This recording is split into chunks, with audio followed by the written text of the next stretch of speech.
Saravá, meus irmãos de Axé. Mais uma quarta-feira estamos aqui para conversar sobre a nossa religião. Assim que passar a vinheta, a gente começa a conversar, tá ok? Saravá.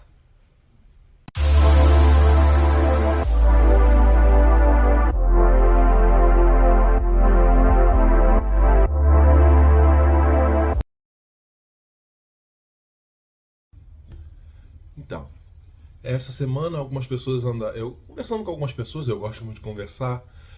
As pessoas me perguntam, mas por que você inventou de fazer um canal para falar de Umbanda e, e tem falado toda semana, apresentado alguns temas, não só especificamente sobre Umbanda, mas sobre a religião diante das outras religiões no Brasil e no mundo, porque a gente sabe que tem Umbanda espalhada pelo mundo inteiro, né? E eu estava refletindo um pouco sobre isso, não só os motivos que me levaram, pessoais, que me levaram a isso, que é o contato com as pessoas, com as conversas que eu tenho com as pessoas, das pessoas me perguntarem algumas coisas sobre a Umbanda. Eu, enquanto pesquisador, enquanto escritor de livros de Umbanda, gosto muito dessa questão didática, talvez, de conversar sobre a religião, de colocá-la de forma organizada, mas também eu acredito, eu estive pensando muito essa semana sobre esse tema, que nós estamos vivendo um momento, digamos, histórico, né? Há algumas fases da história da Umbanda que estão registradas, né, no Brasil, no começo do século XX, 1908, depois o primeiro congresso de Umbanda que foi feito aqui no Rio de Janeiro, no Maracanãzinho, o momento do primeiro livro tratando de Umbanda especificamente, outros numa releitura da Umbanda, depois de toda a perseguição contra as religiões de matriz africana e outros tipos de religião que não as dogmáticas. Bom, enfim, nós temos várias fases da religião de Umbanda, né? Discussões sérias, profundas, fundamentadas com relação à data de nascimento da Umbanda. Vou conversar sobre isso qualquer dia, né, em 1908 ou não, anterior. Eu já li alguns livros que falam sobre a questão anterior a 1908. Nós não vamos discutir isso agora, mas eu acho que nós estamos vivendo um momento histórico da nossa religião, devido ao que eu tenho acompanhado nas redes sociais, os grupos que eu faço parte, tanto no WhatsApp ou em outros lugares, que conversamos sempre sobre o estado atual da religião. Como a religião se encontra, o que se tem feito com ela, né? Então, assim, meu objetivo também é marcar essas questões históricas desse momento tão importante diante da prática umbandista, porque as redes sociais, eu tenho falado muito e vou repetir sempre, as redes sociais são muito boas, né? As mídias são excelentes, elas podem trazer conhecimento, podem trazer informação, jamais formação, mas informação, ou uma formação à base primeira das informações, mas a formação religiosa para a Umbanda é o pé no chão, como eu tenho falado aqui também, né?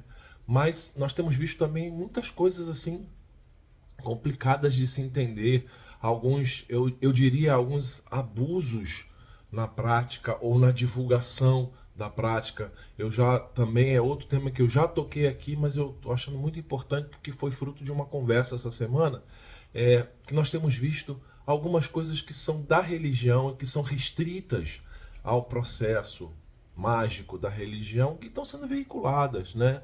Coisas como recolhimento de filhos de santo para as casas que tem, tanto no candomblé quanto na Umbanda ou qualquer outra religião que tenha isso, sendo colocada nas redes, nas plataformas. Não estou dizendo que é certo nem errado, né? Mas eu particularmente acho que não deveria, mas cada um com seu cada um. Temos visto algumas questões, principalmente com o pessoal da esquerda, né, com o povo da esquerda, esses amados amigos, guardiões, Exus e Pombagiras, algumas coisas que talvez excedam um pouco no processo. Eu não sei, eu não estou aqui para criticar ninguém, por favor, eu não estou aqui para dizer que ninguém está certo, que ninguém está errado, né? Mas nós estamos vivendo algumas coisas que as redes sociais estão divulgando. E quem não é da religião, talvez essa seja a nossa preocupação, vê, não entende e começa a falar daquilo que não entende pelo que viram. Por um fragmento de um texto, de um vídeo, por alguns excessos na prática, no comportamento. Algumas vezes são brincadeiras que existem até mesmo entre nós umbandistas, né? Nós umbandistas no terreiro sempre brincamos entre nós sobre macumbeiro, macumbeiro, macumbeiro, por exemplo. Mas se uma pessoa de fora nos chama de macumbeiro, isso é pejorativo. Mas nós podemos ter alguns vídeos de pessoas da religião falando umas com as outras, chamando-as de macumbeiros. Então, todo esse cuidado que a mídia, que essa modernidade nos apresenta, está sendo repensada. Eu vejo grandes zeladores de casa, pais de santo, dirigentes espirituais de templos umbandistas, conversando sobre essas questões. Da necessidade não de estabelecer regras para o funcionamento da religião, mas critérios que envolvam coisas básicas de uma sociedade, que é a ética e o bom senso.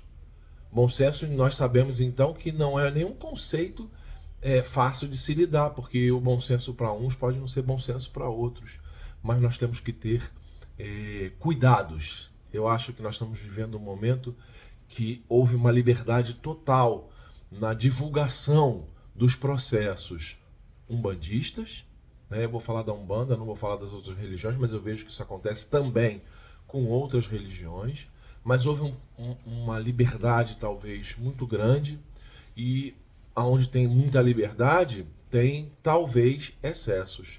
Não estou dizendo que é para parar nada, não estou dizendo que é para censurar nada, por favor, eu não sou adepto da censura, mas eu sou adepto do cuidado.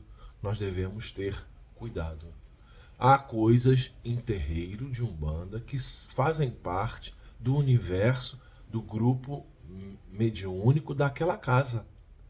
Há coisas que fazem parte dos dirigentes, há coisas que fazem parte de uma parte somente da casa. Nem todos que estão no grupo, na corrente mediúnica, são... a eles está permitido, nem a todos está permitido o acesso. Então, isso faz parte de todas as religiões ao longo da humanidade. Há muitas sociedades secretas que há escalas, né? Níveis que as pessoas vão conquistando com estudo, com discussão, com aprendizado, e cada vez galgando um degrau até chegar ao seu último topo, né? E as sociedades secretas se mantiveram e se mantêm até hoje por isso. A guarda dos segredos. Os concílios, né, das igrejas católicas, cristãs, sempre discutiram essas questões dentro da igreja. Há coisas dentro da igreja católica que fazem parte da cúria, do Vaticano e por aí, e assim por diante. Há coisas que bispos se reúnem e discutem, que o padre não ele só é informado de como vai ser o processo, não participa da discussão. Toda sociedade hierarquizada, ela é assim. Então, uma casa de Umbanda, ela não tem regras, não tem dogma, ela não tem um livro, eu tenho falado muito sobre isso, mas ela tem um dirigente. Esse dirigente responde àquelas entidades que regem a coroa dele. Esse dirigente tem sob a sua guarda todos os seus filhos de santo, por exemplo. Dentro desses filhos de santo, ele tem pessoas em quem ele pode dar mais trabalhos, menos trabalhos, mais informações, menos informações, mas a todos ele tem que manter a harmonia. Então, eu tenho visto fotos, vídeos de algumas coisas que me surpreendem. Me surpreendem por dois motivos.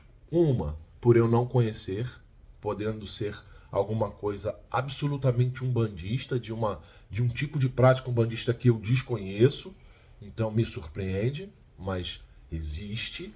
Aconteceu isso outro dia, que eu vi uma prática, eu fiquei na dúvida e fui perguntar a algumas pessoas. Ou então, aqueles excessos que eu acho desnecessário dentro da nossa religião, que sofre, sempre sofreu e sofre até hoje, críticas, é alvo de brincadeiras, de mau gosto, muitas vezes, de inverdades.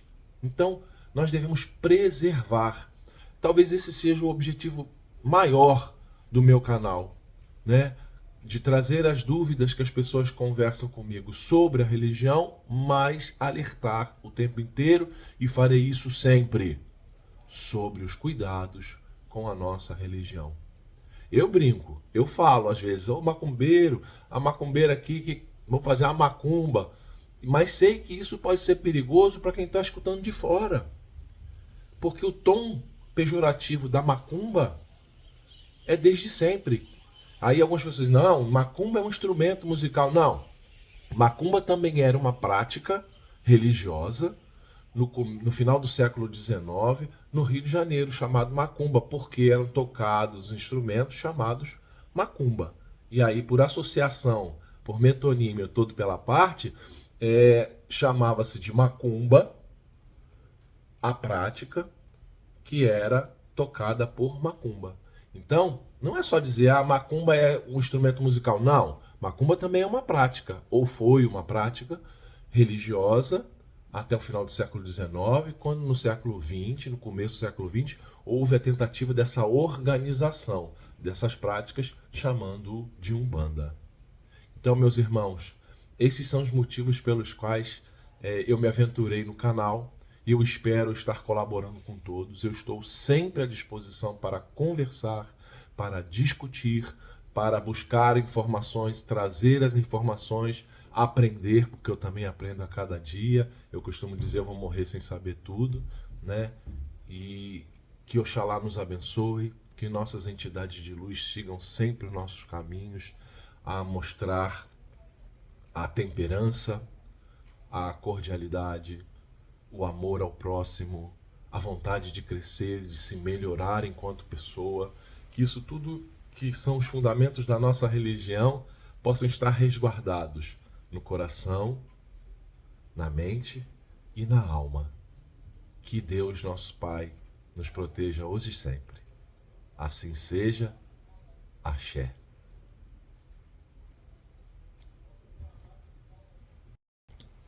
Saravá, meus irmãos de Axé. Mais uma quarta-feira estamos aqui para conversar sobre a nossa religião. Assim que passar a vinheta, a gente começa a conversar, tá ok? Saravá.